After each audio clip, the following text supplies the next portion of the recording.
জি, আসসালামু আলাইকুম ওয়া রাহমাতুল্লাহি ওয়া বারাকাতুহু স্যার। ওয়ালাইকুম আসসালাম রহমতুল্লাহ বারাকাতুহ।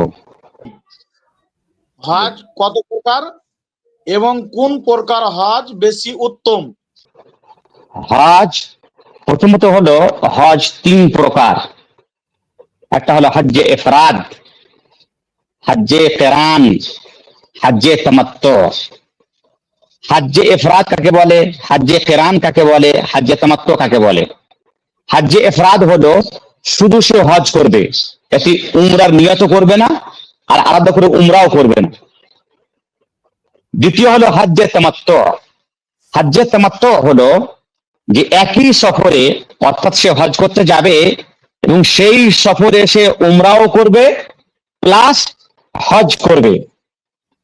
একই সফরে যদি উমরা করা হয় বা আশহরে হজ, হজের মাসে হচ্ছে তিনটি, যুলকাদা, শাওয়াল, যুলকাদা, জিলহিজ্জা।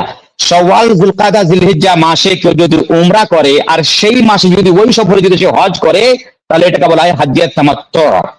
হজ্জে তামাত্তুর অর্থ হলো যে উমরা করে নেবে, উমরা করার পরে সে হালাল হয়ে যাবে, হালাল হয়ে সে অপেক্ষা করবে 8 জিলহিজ্জা যখন আসবে তখন সে ইহরাম বাঁধবে, ইহরাম বেঁধে সে মিনা যাবে এবং হজ আদায় করবে। এটাকে বলা হয় হজ্জে তামাত্তু।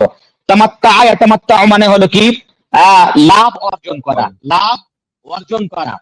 যেহেতু সে একই সফরে দুইটা কাজ করলেন, একটা হলো হজ, একটা উমরা, তো লাভ উপার্জন করলেন না? হ্যাঁ, একই সফরে দুইটা কাজ হয়ে গেল, সুতরাং এটাকে বলা হয় হজ্জে তামাত্তু। তৃতীয় তৃতীয় হজের কিসিম বা প্রকার হচ্ছে হজ্জে কিরান। হজ্জে কিরানের অর্থ হলো যে হজ এবং উমরা উভয়ের নিয়ত করবে।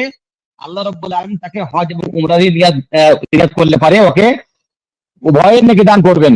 কিন্তু হজ্জে কিরান এবং হজ্জে তামাত্তুর পার্থক্য হলো এই যে হজ্জে কেরানে মুস্তাকিল উমরা হয় না, শুধু নিয়ত করতে হয়, অত উমরা হয়ে যায়, হজের মাধ্যমে সাথে সাথে উমরাও হয়ে যায়।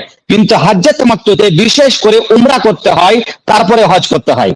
এবারে আপনার প্রশ্নের শেষ অংশ ছিল যে কোনটা হজ বেশি আফদাল, কোনটা হজ বেশি আফদাল।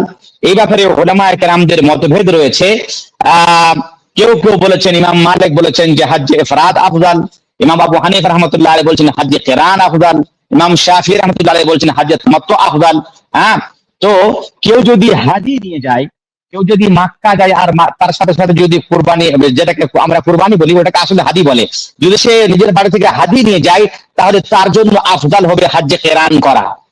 এবং কেউ যদি হাদি বাড়ি থেকে না নিয়ে যায় আর সে যদি মনে করে যে আমি আবার আলাদা করে উমরা করব, আলাদা করে উমরা করার যদি ইচ্ছা থাকে, তাহলে তার জন্য হজ্জে ইফরাদ উত্তম।